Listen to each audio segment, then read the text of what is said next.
Judul WOP kita pada hari yang keenam adalah Kasih Bentuk Ibadah Tertinggi. Ayat intinya terdapat dalam 1 Samuel 15 ayat 22. Tetapi jawab Samuel, apakah Tuhan itu berkenan kepada korban bakaran dan korban sembelihan sama seperti kepada mendengarkan suara Tuhan?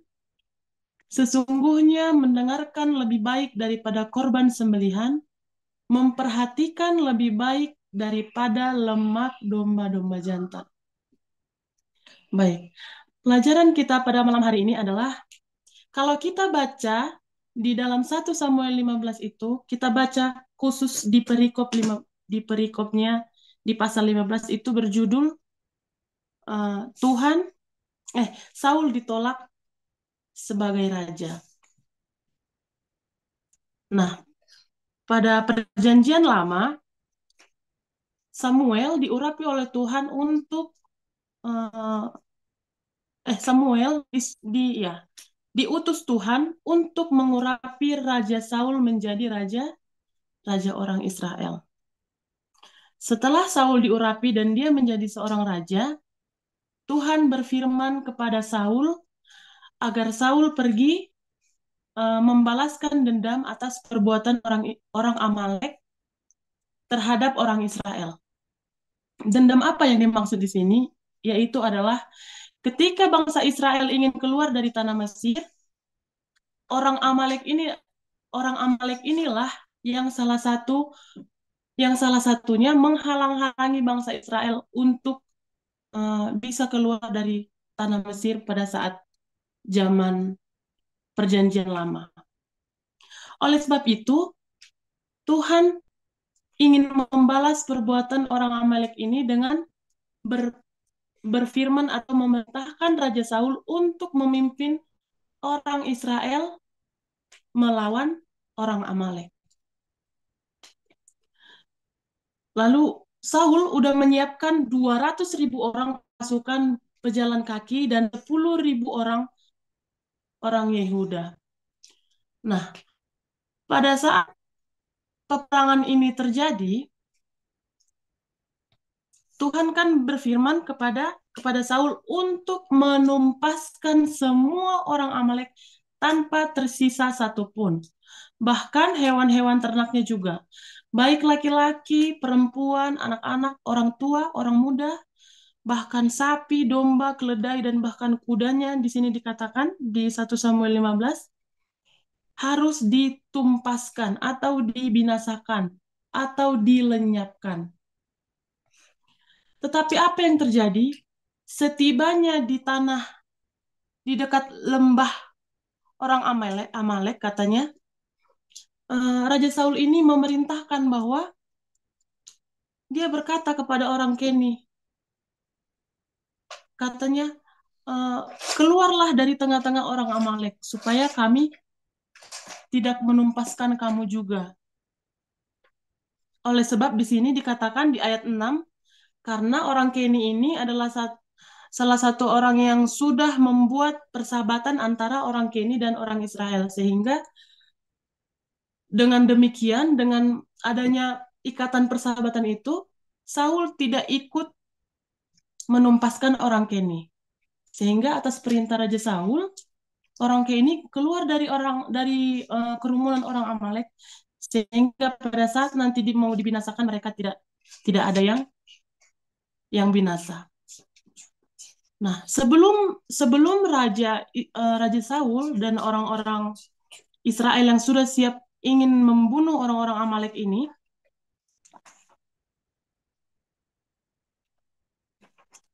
Saul dan juga orang-orang Amalek terlebih dahulu menyelamatkan atau menyelamatkan raja orang Amalek, yaitu namanya Agag. Dia ditangkap hidup-hidup, jadi dia tidak ikut dimusnahkan. Kemudian selain raja orang Amalek yaitu Agag, Saul dan juga orang-orang Israel ikut berperang pada saat itu Mereka tidak langsung memusnahkan yang sesuai dengan yang Tuhan firmankan, melainkan kambing domba, lembu-lembu yang terbaik, semuanya mereka pisahin dulu. Yang bagus-bagusnya mereka mereka ambil. Nah, lalu yang buruk-buruknya mereka sisahin supaya nanti itu yang akan mereka mereka musnahkan. Nah, Tuhan Tuhan kan melihat sebenarnya waktu kejadian itu. Lalu setelah itu, setelah mereka pisahin lembu jantan yang baik mana dikatakan, kambing domba dan lembu-lembu yang terbaik yang tambun, pula anak domba segala yang berharga tidak mau mereka tumpaskan. Mereka sisihin yang baik-baiknya.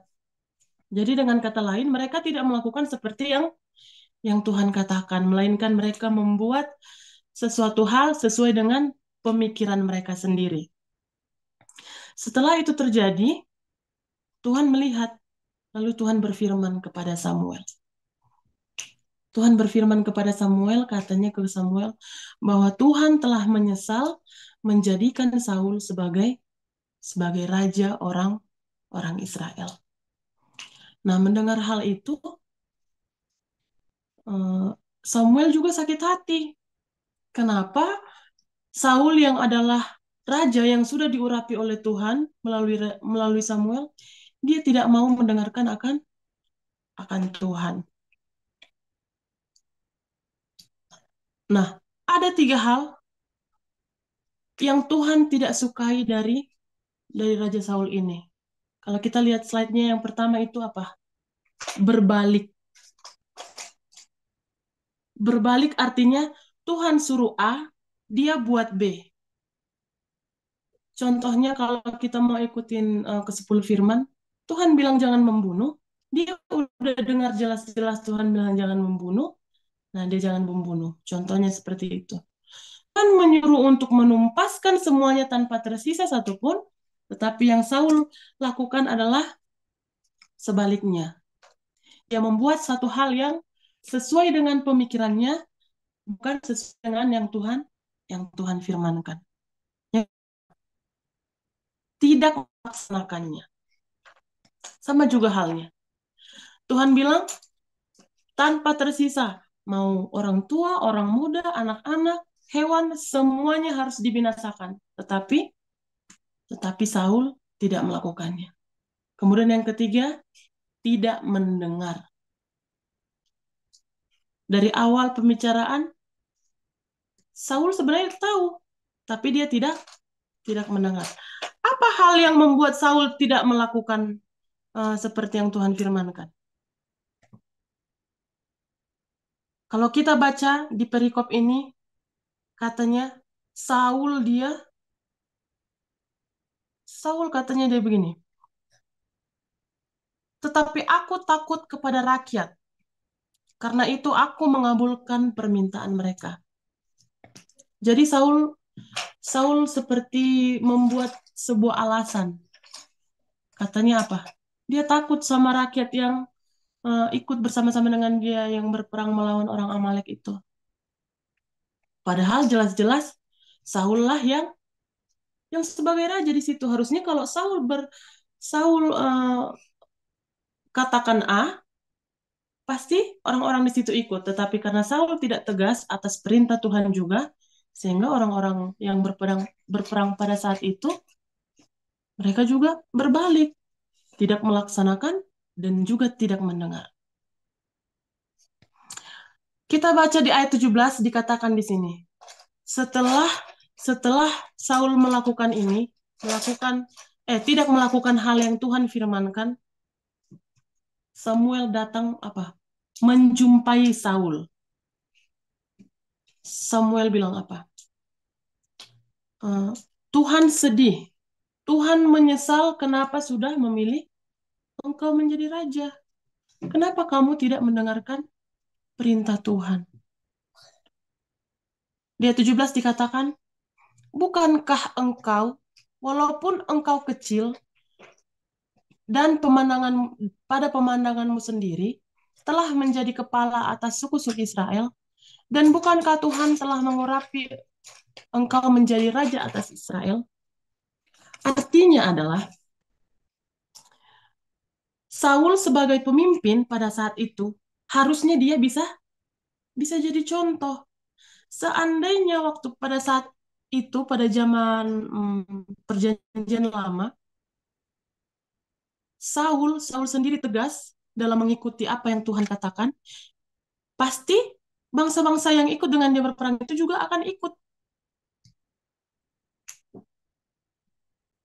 Jadi kesimpulan dari ayat 17 itu yang saya dapati untuk pribadi saya sendiri dan juga kita pada malam hari ini adalah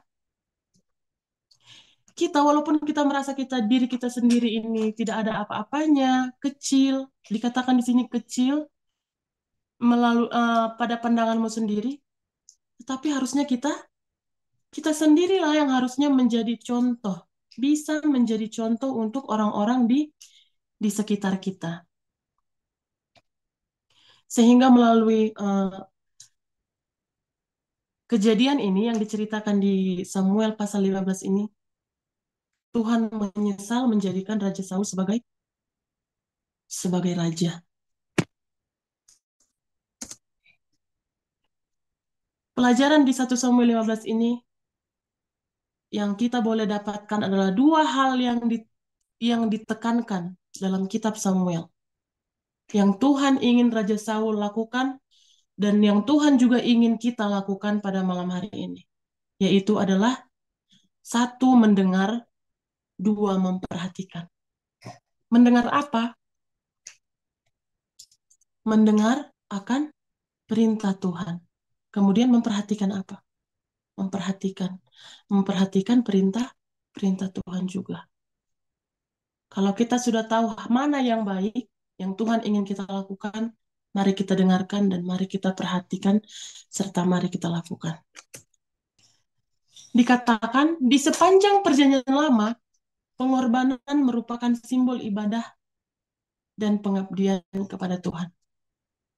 Kalau kita belajar di perjanjian lama kan, sebelum Tuhan Yesus mati di kayu salib, zaman dulu orang-orang kalau berbuat dosa harus membuat korban persembahan. Nah, di zaman itulah ibadah yang sejati kepada Tuhan. Nah, ketika kita merenungkan apa arti sebenarnya dari menyembah Allah, bagaimana kita dapat mendefinisikan kembali pemahaman kita tentang kasih, khususnya kasih Allah yang tak bersyarat kepada manusia yang penuh dengan kesalahan dan kasihnya yang hanya bersifat sementara. Apa yang dimaksud dari uh, perkataan ini? Kalau zaman dulu, seperti yang saya katakan tadi, kalau kita berbuat dosa, maka yang kita lakukan untuk mengaplikasikan kasih kita kepada Tuhan di zaman perjanjian lama, kita membawa korban persembahan kepada Tuhan. Itu adalah simbol. Nah, kalau di zaman kita yang sekarang sudah tidak begitu lagi. Karena Tuhan sudah mati di kayu salib. Nah, sehingga uh, bentuk ibadah yang sejati yang akan lakukan itu kepada Tuhan atau bentuk kasih yang kita aplikasikan itu seperti apa kepada Tuhan. Nah, kalau kita pelajari tadi dari cerita Raja Saul, Raja Saul dikatakan bukan menghakimi ya, tapi lewat cerita ini kita bisa simpulkan bahwa Raja Saul tidak kasih kepada Tuhan, tidak mengasihi Tuhan. Kenapa saya bilang begitu? Saya katakan karena kalau Saul kasih kepada Tuhan atau Saul mengasihi Tuhan, dia pasti tidak akan berbalik, melainkan dia mendengar serta akan melakukan apa yang Tuhan katakan. Kalau kita baca di Mazmur 29 sesuai dengan bahan yang sudah disiapkan, itu adalah perikop tentang uh, kebesaran Allah dalam badai. Kalau kita baca di Mazmur pasal 29, itu semua mulai dari ayat 1 sampai ayat 11 mengatakan bahwa kebesaran Tuhan dan kemuliaan Tuhan itu sangatlah besar. Kemudian kalau kita baca juga di 2 Raja-Raja 17 ayat 38, janganlah kamu melupakan perjanjian yang telah kuadakan dengan kamu, dan janganlah kamu berbakti kepada Allah lain. Kalau tadi di pasal 15 itu dikatakan apa?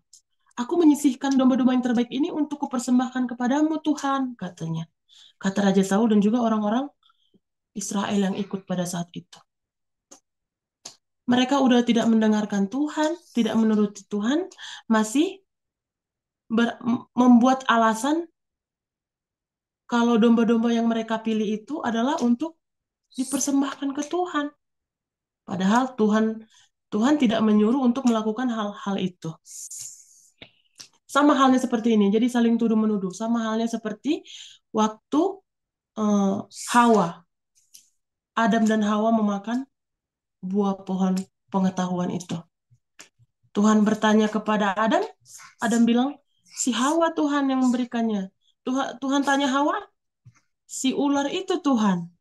Sama halnya seperti ini, seperti cerita Saul pada pasal 15 ini.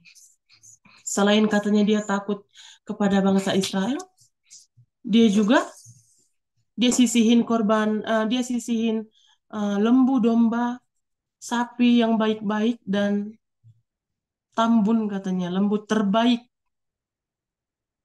Dia sisihin melalui pemikirannya, tetapi setelah Tuhan tanya, dia bilang "Eh, untuk dipersembahkan ke Tuhan."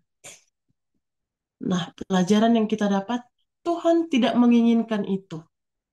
Yang Tuhan inginkan adalah kasih kita kepada Tuhan lewat penurutan kita, lewat kita mendengar dan lewat kita melakukan yang Tuhan inginkan. Itulah kasih yang sesungguhnya, bukan kasih yang seperti Saul buat. Di pikiran Saul, apa sih nanti Tuhan senang kalau aku pilih lembu yang baik atau domba yang baik atau sapi yang baik ini lalu kupersembahkan. Namun Tuhan tidak inginkan itu.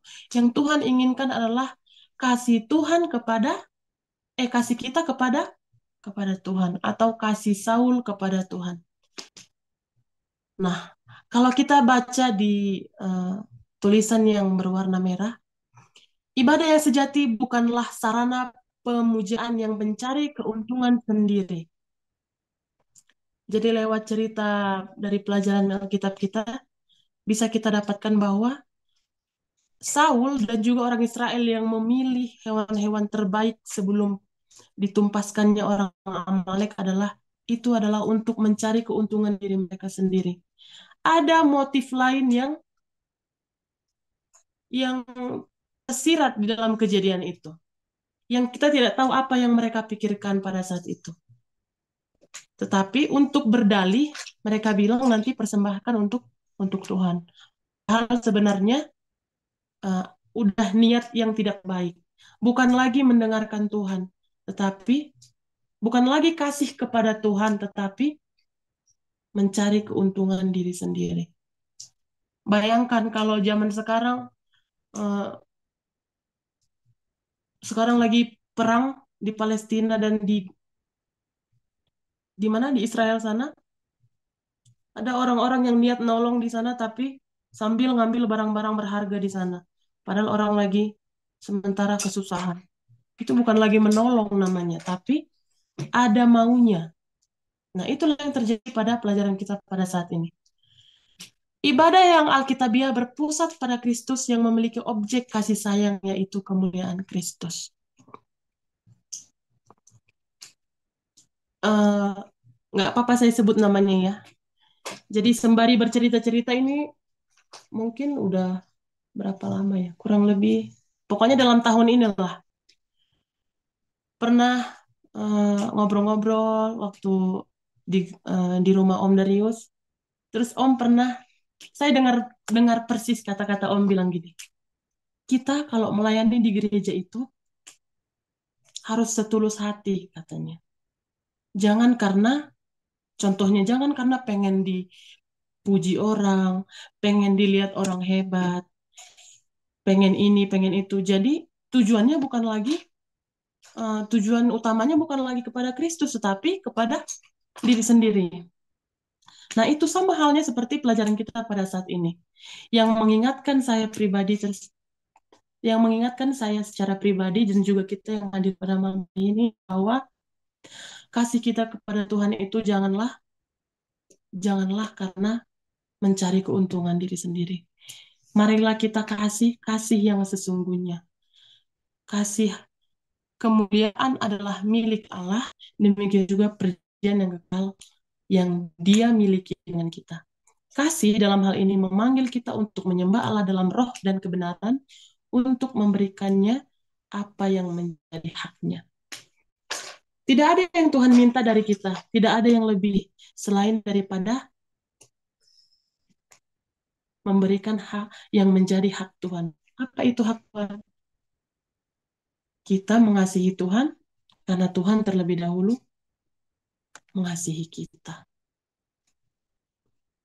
Nah, Yesus mengatakan dalam hal ini, di dalam Matius 22 ayat 37 dan 38, kasihilah Tuhan Allahmu dengan segenap hatimu dan dengan segenap jiwamu dan dengan segenap akal budimu. Itulah hukum yang terutama dan yang pertama.